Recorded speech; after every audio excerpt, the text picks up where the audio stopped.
So, you know, No Filter was taken from the Instagram thing where hashtag No Filter, which simply means that a picture doesn't have any additions to it, right? It's just a raw picture. And that's kind of what I wanted to do with this album. So it's kind of twofold. One is I wanted to deal with identity, my personal wrestle with identity, our wrestle with identity as a whole. But then I wanted to be able to say, I want to say what I want to say on this record. You know what I mean? Like, so it's just gonna be me being raw, being real, being honest.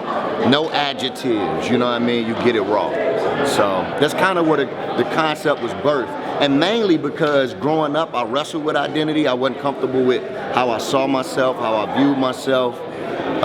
And even as an artist now, that's something I wrestle with. And most of the viewers may think because a person is on the stage that they're confident. So I got friends that may wrestle more with thinking they the dopest ever.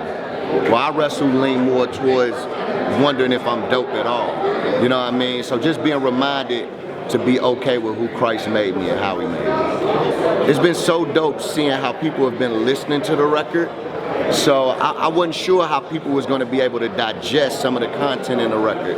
So specifically songs like Light Up, songs like Identity, even a music video like Identity. I was unsure how people was going to be able to digest those lyrics. So I've had people hit me up like, man, this has been a wrestle of mine my whole life.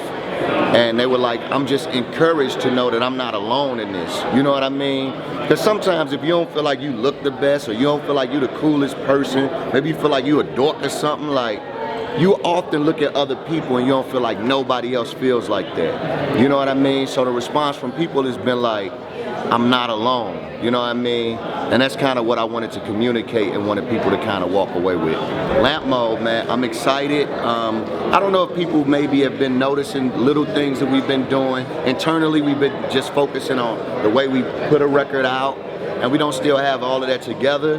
But I think we're doing a much better job. So right now we're focusing internally, like building a team and learning how to make things happen at a rate in which it's supposed to happen. But obviously my record just dropped, so now we're turning the page towards Esso.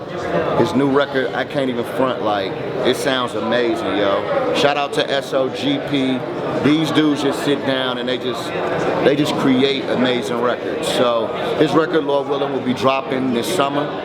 He's been working really, his album's done. So all we're doing right now is about to mix and all the recording's done for the album. So we're gonna fast forward from that to Timothy Brindle. He'll be dropping this year. That'll be the last artist dropping this year.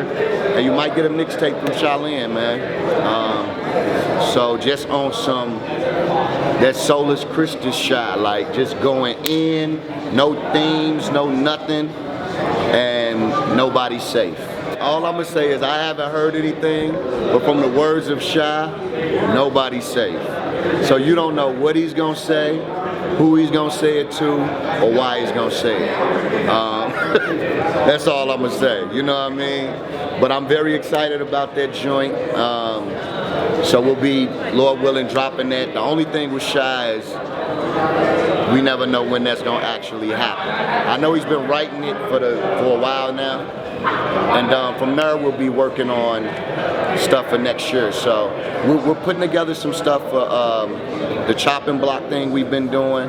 We're going to turn that into a annual or biannual conference, podcast. So stay posted on that. We got a lot of things that we're just trying to piece together right now behind the scenes so that they can be ready to be launched. And we just kind of taking our time with those things. So I want over the course of the next, I've been doing this position for 1.5 years. If anybody knows anything about business and even ministry, your first 1 to 3 years is all about internal building.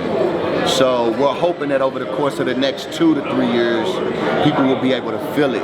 You know what I mean? What we're doing. We're looking at artists. We don't have any particular dudes that we're grabbing yet, but we're looking at artists too. There's no definites, but we're definitely looking at artists, man. We want to sign young dudes. We want to bring dudes to the table, and we don't want to rebrand Lamp Mode. But what we want to do is expand the brand. So we've come to realize that lyrical theology, obviously, I think sometimes we think lyrical theology, we just think didactic. And we do have dudes that do that. That's Timothy Brindle's heart. We don't ever want that to change. That's Charlene's heart. We don't ever want that to change.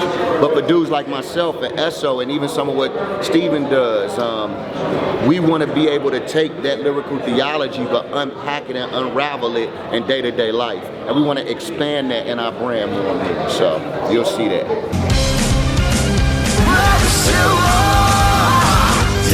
.com